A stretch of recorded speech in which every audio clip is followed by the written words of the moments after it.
Le coup tordu, le 315e épisode du coup tordu. Le coup tordu, ici ça parle de vélo, ici ça parle de cyclisme. Le coup tordu, c'est le podcast des passionnés pour les passionnés. Je vous retrouve en solo pour le 315e épisode du coup tordu.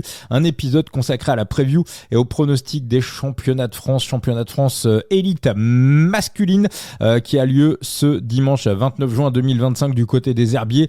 J'enregistre l'épisode quelques heures avant le coup d'envoi de la course. Il est 1h du matin au moment où j'enregistre l'épisode en solo. Alors on se retrouvera probablement mardi ou mercredi dans la soirée pour la grande preview du Tour de France 2025. Ça y est, on y est, le moment bien évidemment que la planète entière attend et pas que la planète vélo. Donc Tour de France, je serai avec la team, peut-être Enzo, c'est pas sûr du tout, Enzo qui est sur un très très gros dossier actuellement. Donc on se retrouvera avec la team, il y aura le format habituel, 5 épisodes, c'est notre format grand tour avec classement général et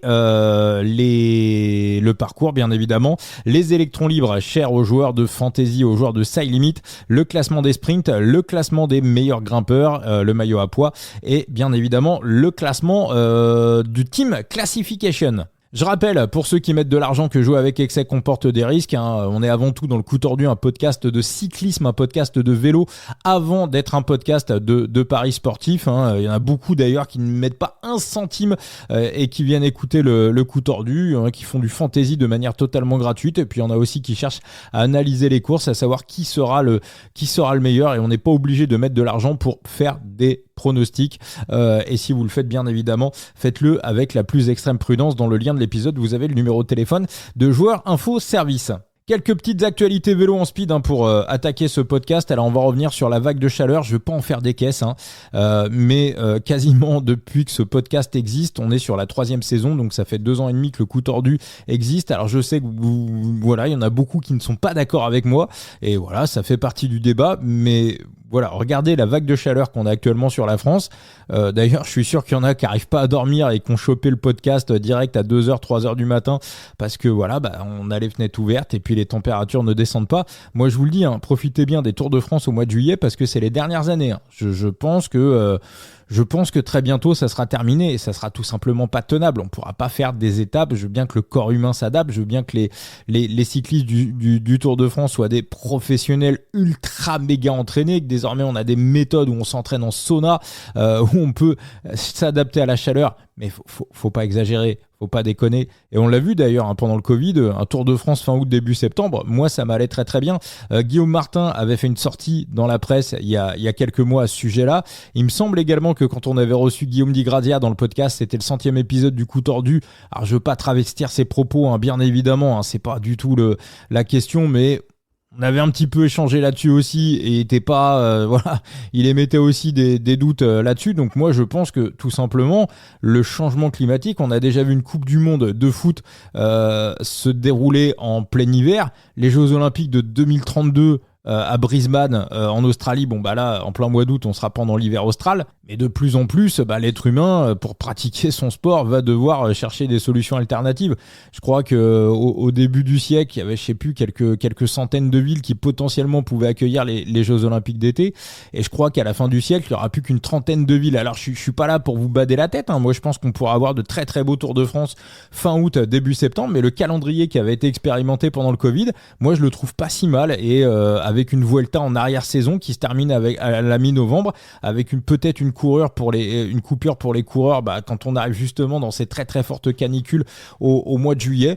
Moi perso ça me va. Alors je sais qu'on a nos traditions, le vélo c'est un sport qui est énormément ancré dans les traditions, mais si on respectait à la lettre les traditions, on vivrait encore au fond des grottes à tailler des silex. Donc les traditions elles sont faites pour évoluer, et moi je vous le dis, je pense que pour ASO, le Tour de France au mois de juillet, peut-être que, comme dirait Roland Courbis, peut-être que je me trompe, mais peut-être que je me trompe pas, pour ASO, je pense que le Tour de France en plein mois de juillet, dans les années qui viennent, ça sera complètement intenable. Je rappelle aussi voilà, petite info qui concerne le coup tordu, que le coup tordu est également disponible. Alors pour avoir les newsletters du coup tordu, vous nous retrouvez sur Substack. Alors c'est pas pour vous casser les noisettes avec Substack comme un jour un tweeto m'a dit.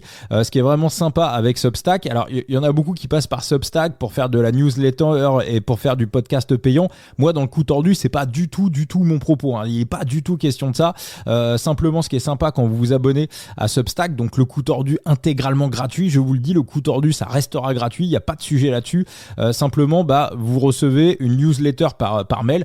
Voilà, j'ai reçu une newsletter aujourd'hui, j'ai envoyé une newsletter aujourd'hui, on me demandait voilà sur X, sur Twitter, tiens, est-ce que tu vas faire un podcast pour les championnats de France?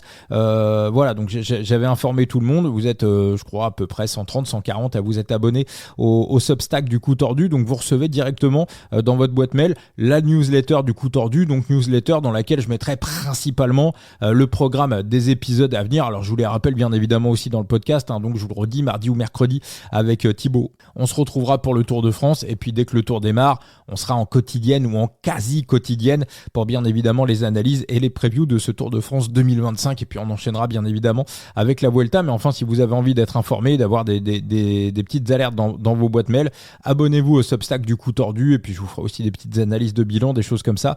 Ça permet de passer à l'écrit. Alors après, il y en a qui m'ont reproché aussi d'avoir un petit peu utilisé du chat GPT. Je vous le dis clairement, chat, de toute façon, voilà, il est pas là pour créer du contenu à la place. Il est là pour faire des tâches à ma place. Mais c'est moi qui l'utilise, hein, le chat. Je challenge, je le recorrige derrière. Si c'est pas moi, ou si c'est pas ma pensée, ou si c'est pas mon analyse, ça dégage et on fait autrement. Voilà, je sais pas si vous connaissez Pauline Léniaud qui fait un podcast d'entrepreneuriat qui est très très intéressant. Elle a un épisode qui est très très sympa, un petit podcast de 15 minutes. Elle fait une petite leçon sur comment utiliser l'intelligence artificielle. Franchement, tout ce qu'elle a dit, c'est ultra méga intéressant. Donc voilà, je m'inscris un petit peu dans cette idée-là.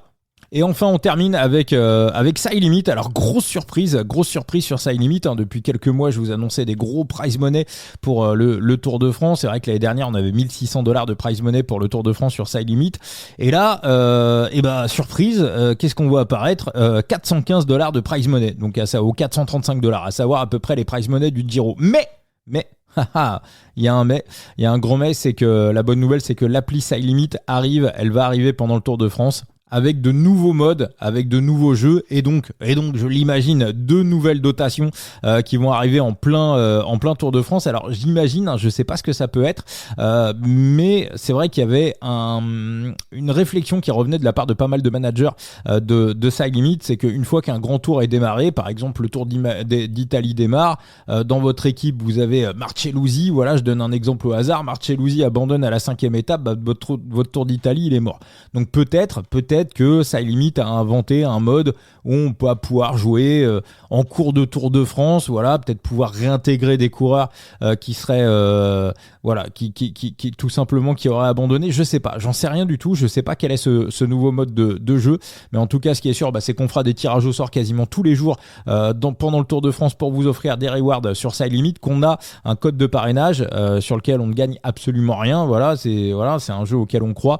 Coup tordu 0 avec le chiffre 0, notre code de parrainage. Alors si on y gagne des points de XP. Voilà, ça c'est toujours intéressant d'avoir des points de XP pour booster ses coureurs. On possède sa propre galerie de coureurs, on les achète en NFT, on les revend, on fait du scouting avec, et puis on les aligne dans des courses pour gagner de l'argent et des récompenses. Donc première partie du prize money mise en jeu pour le coup d'envoi du Tour de France, et puis la suite ça sera avec l'appli SideLimit. Pour l'instant c'était disponible sur le site internet SideLimit, mais l'appli qui arrive au cours du mois de juillet pendant le Tour de France. Et donc coup tordu 0 avec le chiffre 0, vous pouvez participer au Tour de France, ne serait-ce qu'en Ligue 4 pour vous faire la main, la Ligue 4 qui est intégralement gratuite. On bascule sur ce championnat de France, le Mont des Herbiers. On a 216 km finalement.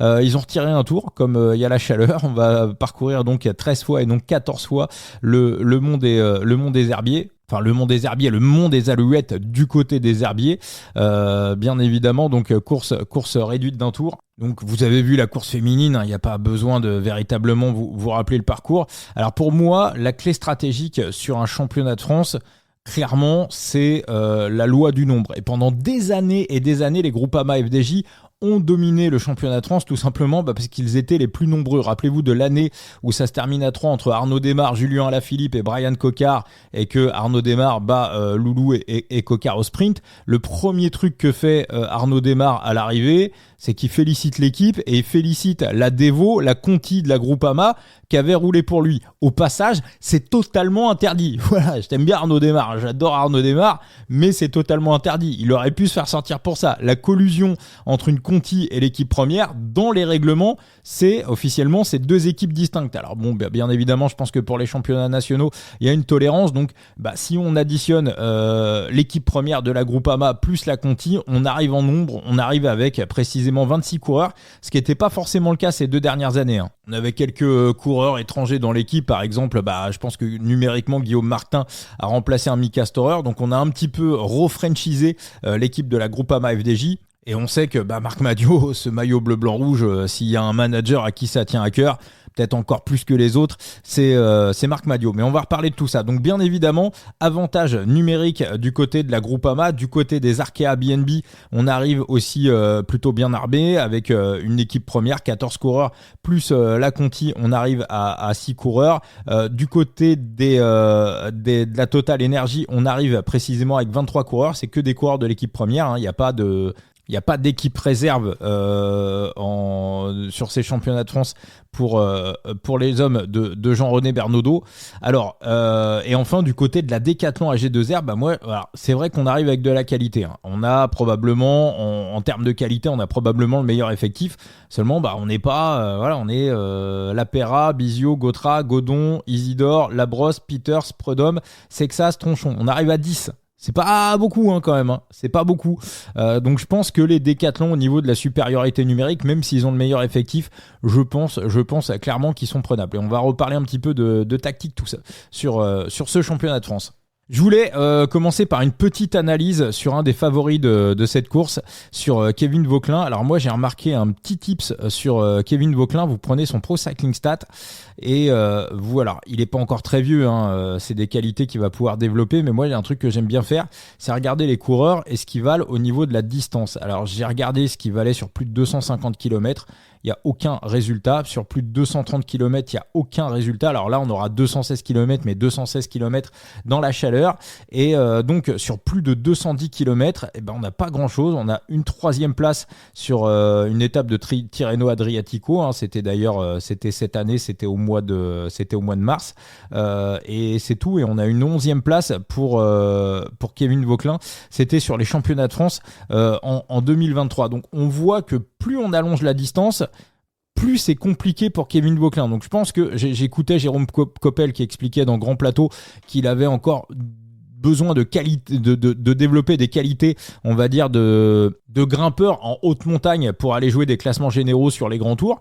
Alors je suis entièrement d'accord avec ça et je vais même pousser encore un petit peu plus loin parce qu'on sait que les grands grimpeurs sont avant tout des coureurs endurants, hein. C'est pour ça qu'on voit de plus en plus de grimpeurs parfaits sur les classiques assez longues, parce que il y a une époque, on va dire des Liège-Bastogne-Liège, on pouvait avoir des sprinters punchers qui pouvaient encore avoir leur chance, des coureurs un petit peu typés Peter Sagan, parce que les courses se déclenchaient vraiment très très tard, à 30-40 bandes de l'arrivée. Aujourd'hui, on voit les courses se déclencher à 80, 100, 120 km de l'arrivée, donc forcément, ça favorise les profils endurants et donc les profils grimpeurs. Donc ça se rejoint. Donc Kevin Vauquelin, pas encore au top en haute montagne, et donc pour moi pas encore au top sur les longues distances. Et d'ailleurs c'est un petit peu ça classique, hein, ce qu'il nous fait sur les Ardennaises, sur Liège-Bastogne-Liège on le voit pas, sur l'Amstel on le voit pas, et sur la Flèche Wallonne il vole. Et la Flèche Wallonne, c'est la plus courte de ces 3 classiques. Donc je suis en train de vous expliquer tout ça, mais si ça se trouve, Kevin Vauquelin va être champion de France et je vais passer pour un crétin.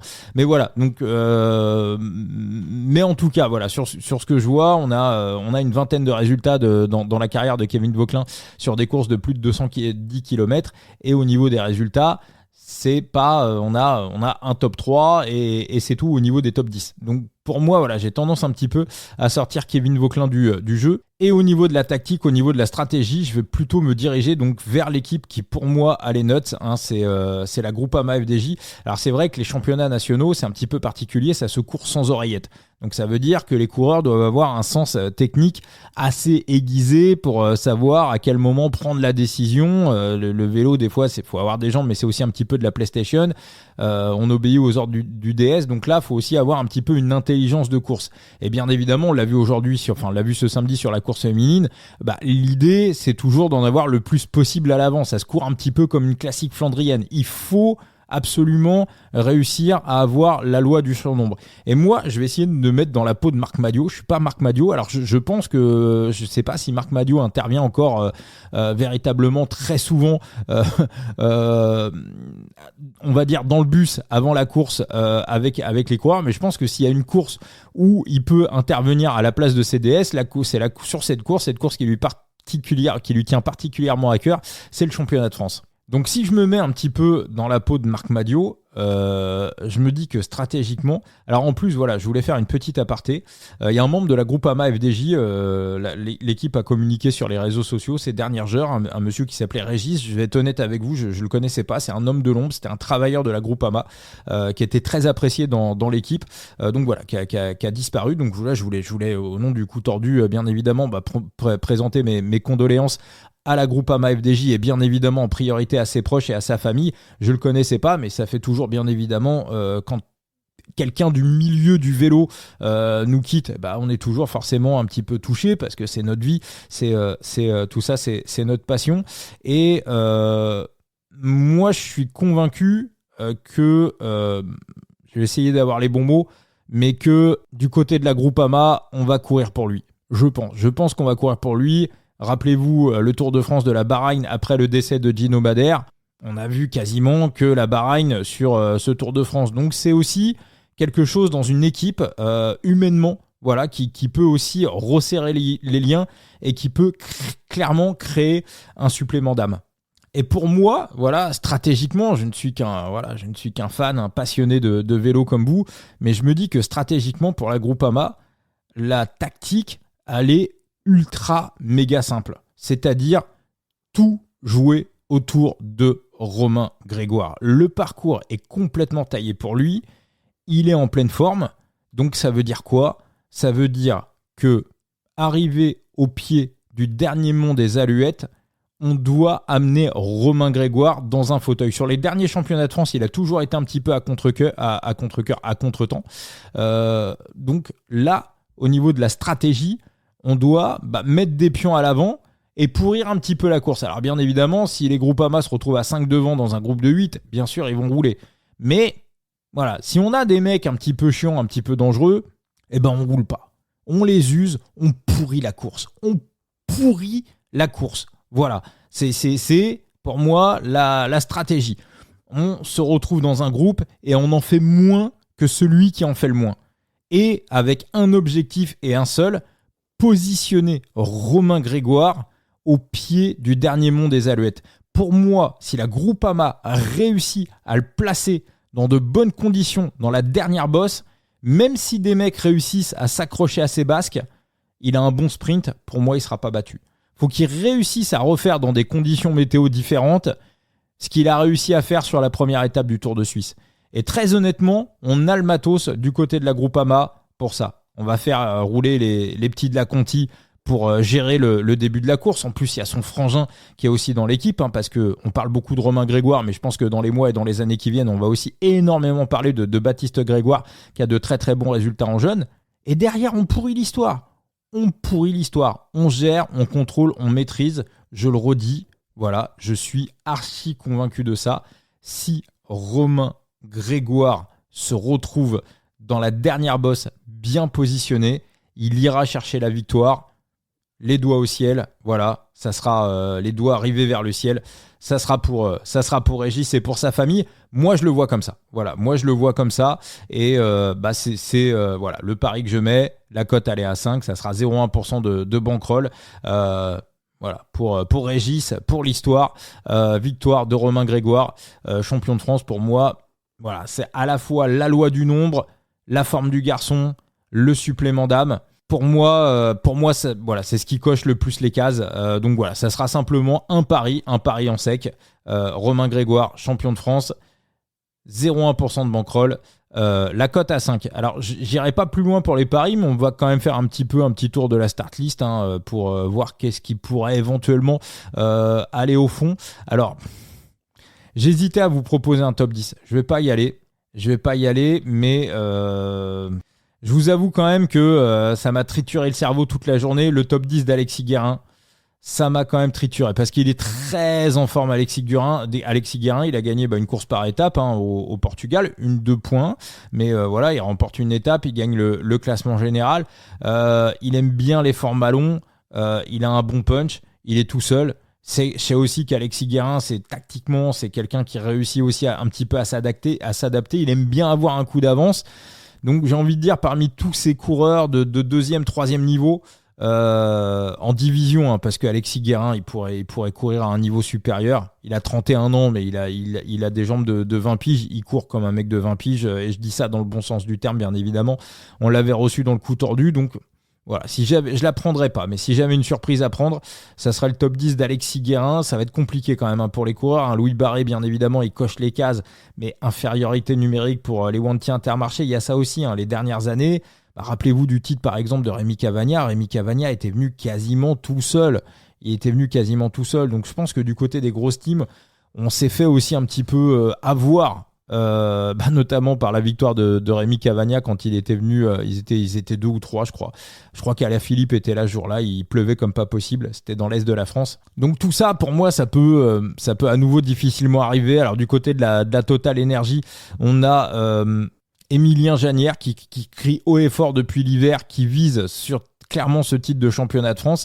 Alors ce qui risque un petit peu de desservir Émilien Janière, c'est que moi je pense que tactiquement du côté des décathlons, par contre, on va essayer véritablement de durcir la course. Alors on n'est pas très très nombreux, mais je pense que la tactique du côté des décathlons, ça va être un petit peu de durcir le plus possible pour essayer de favoriser un profil de grimpeur, un peu à la Nicolas Prudhomme, un peu à la Paul Sexas, ça coche les cases. Bastien Tronchon, évidemment, je crois que c'est le prono de Thibaut, voire Paul Lapera pour le back-to-back, mais je pense que voilà, un petit peu Léo Bizio, Dorian Godon, Noah Isidore, Nance Peters, tout ça, ça peut être sacrifié pour durcir la course. Mais encore une fois, on n'est pas très très nombreux du côté des décathlons, mais si la course est véritablement durcie, Janière, voilà, pour moi, il a pas forcément les notes, donc voilà, j'aime bien sur un profil un petit peu grimpeur, j'aime bien aussi sortir les mecs qu'on a reçus dans le coup tordu, mais voilà, un podium de Jordan Jegat, ça me ferait aussi bien plaisir. Mais pour moi, c'est peut-être la Total Energy. Je ne sais pas comment seront distribués les rôles, mais pour moi, sur un profil grimpeur-puncher, parce que c'est un petit peu comme ça que je vois l'histoire. Bon, Romain Grégoire, puncher qui progresse en montagne, donc puncher grimpeur. Je pense que dans le top 10, voilà, je pense que le top 10 sera plutôt composé de puncher grimpeur plutôt que de puncher sprinter. Et donc voilà, pour moi, Jordan Jegat, ça coche aussi bien les cases. Je le prendrai pas, mais ça coche bien les cases pour un top 3. Et si j'avais une surprise à prendre, je la prendrais pas. Mais du côté de la Groupama FDJ, pour moi, le coureur le plus sous-coté au niveau des cotations sur le Bookref, il est à 81. C'est Papache, clairement Papache. Quentin Paché, il sait faire, il peut faire. On a un parcours qui est entièrement taillé pour Papache. Donc si jamais, voilà, peut-être à prendre en live, mais si jamais un groupe sortait sans Romain Grégoire ou les Groupama se retrouvaient véritablement supériorité numérique, pour moi, voilà, Papache, c'est aussi un parcours qui est complètement taillé pour Quentin Paché. Voilà pour ce coup tordu, les amis, ça m'a fait plaisir. Et puis j'aime bien regarder un petit peu les coureurs qui vont la faire en individuel. Axel Laurence, c'est bien taillé pour lui. On aura un petit œil sur Mathis Rondel, sur Julien Bernard, qui sait pas encore qui va faire le Tour de France. Visiblement, il en bascule avec Tao Ganart et Quinn Simons également. On aura un petit œil sur Paul Henquin qui vient en solo pour les Euskaltel. Edouard Bonnefoy qui a la 7-Eleven. D'ailleurs, je pense que je vais lui lancer une petite invitation, Edouard Bonnefoy, pour le coup tordu, une sorte de globe-trotter du cyclisme comme on aime bien. J'ai vu son interview sur le site de la Fédération française de cyclisme. Je pense qu'on essaiera de le choper dans le coup tordu, Edouard Bonnefoy. À mon avis, il y a des choses sympas. Puis notre Léo Bouvier aussi qu'on avait reçu dans le podcast pour la Bikehead. Ça sera le seul français au départ de la course. Donc voilà, voilà, on suivra aussi tous ces coureurs un petit peu qu'on a reçus dans le podcast. Pas d'Andrea Admissud cette année, hein, il a basculé du côté de Malte, hein. C'est vrai que les Niçois, ils arrivent, ils sont pas très nombreux les Niçois, hein. Ils arrivent à 4 simplement pour représenter les couleurs de Nice Métropole Côte d'Azur. En tout cas, ça va être très sympa. On va avoir un beau championnat de France. Et puis le copain Pierre Barbier également. Pierre Barbier, alors, bon, c'est pas un parcours pour Pierrot, mais il sera là du côté de la Wagner-Bazin, Wallonie-Bruxelles, avec Baglin, Quentin Béza qu'on a reçu aussi dans le podcast, Victor Papon et Henri-François Renard-Aquin pour la Wagner-Bazin. Bon, on imagine qu'ils essaieront d'en mettre à l'avant, hein, Quentin Béza ou Renard-Aquin, voilà pour les managers de Side Limit qui cherchent des électrons libres. Voilà. Ah oui, j'ai dit une petite connerie, hein. Du côté de la Décathlon, on vient quand même avec une équipe de développement, hein. Il y a 4 coureurs en plus pour notamment Aubin Sparfel, hein, très très bon. Donc voilà, donc en plus des 10 de l'équipe première, on a aussi 4 garçons qui viennent de la Conti, ce qui pour moi stratégiquement ne change absolument rien à tout ce que je vous ai dit. Ils seront en infériorité numérique, mais simplement ça laisse 4 gars en plus pour un petit peu plus encore durcir la course. Merci les amis, puis on se retrouve prochain épisode, ça sera les grandes previews du Tour de France. Allez, ciao les potos.